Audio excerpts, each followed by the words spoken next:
Katanji Brown-Jackson. She's the court's first black female justice on the High Court. EWTN News In Depth is following several cases this term. To name a few, Merrell versus Milligan, which focuses on redistricting plans in Alabama and voting rights. Two affirmative action cases, Students for Fair Admissions, Inc. versus President and Fellows of Harvard College, and another versus University of North Carolina. 303 Creative versus Elenis, a case questioning if a graphic designer can be forced to make a wedding website for a same-sex couple. And the National Pork Producers Council versus Ross, which focuses on states trying to regulate businesses in other states. Amy Howe, reporter for SCOTUSblog, joins us now to examine these cases further and give us her perspective on this new term. Amy, it's great to have you here with us. The Milligan case on voting rights. Alabama has one majority-minority district, but there was a claim for two districts, not one, that should represent the black community. At the end of the day, the use of race in redistricting is also up for discussion in this case, originally meant to protect minority voting communities. What did you learn from oral argument, and who do you think is likely to win? It's hard to say. Certainly the fact that the court agreed earlier this year to put the decision by the lower court that would have required Alabama to create a new map suggests that there are 5 votes who think that the decision was wrong. It's always difficult to count votes after the oral argument. Chief Justice John Roberts was one of the justices who back in February had dissented from the decision to put the lower court's decision on hold and allow Alabama to use this map, which the lower court had found likely violates the Voting Rights Act. But he said that he would do so because he thought that the voting rights laws needed more clarity. This was one of the first cases in which we heard Justice Katanji Brown-Jackson, and it was really interesting to hear her question. She's very different from Justice Stephen Breyer, and she was asking about the history of the 14th Amendment and what the drafters meant when they decided to enact this. She said it wasn't intended to be a race-blind provision. It was intended to be race-conscious. And this idea of intent also came up. Can you expand on why that would have an impact around the country?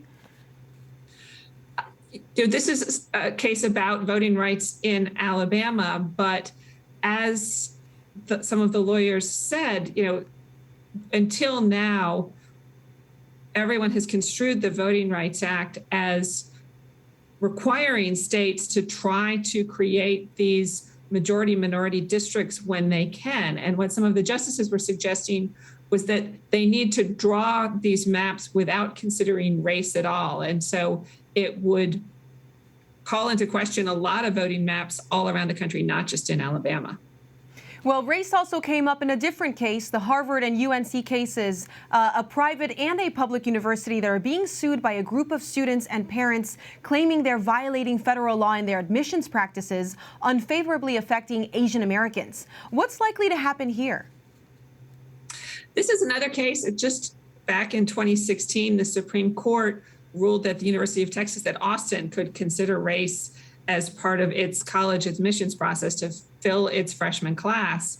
But the court has changed a lot since then. That was a 4-3 decision because Justice Kagan was recused.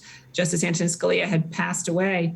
The decision was by Justice Anthony Kennedy and the court's 3 liberal justices. Those Justice Kennedy and Justice Ginsburg, Justice Breyer are all gone now. So it seems likely that the court is at a minimum going to make it harder for universities to consider race as part of their admissions process. The question is whether or not they overruled the court's 2003 decision in a case called Grutter versus Bollinger, which said that universities could consider race as part of their efforts to have a diverse student body.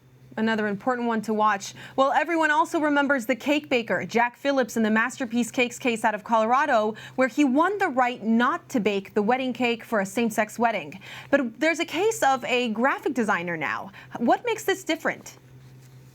So back in the cake baker case, Masterpiece Cake Shop, the Supreme Court didn't address the issue at the heart of the case, which is whether or not he could refuse to bake a custom wedding cake for same-sex marriages because of his religious objections. The court in that case held that he had been treated unfairly by the Colorado administrative agency that ruled against him. And so the question that was at the heart of Masterpiece Cake Shop is back in this case, which is called 303 Creative versus Elenis. It's the case of a website designer who doesn't want to make custom wedding websites for same-sex couples.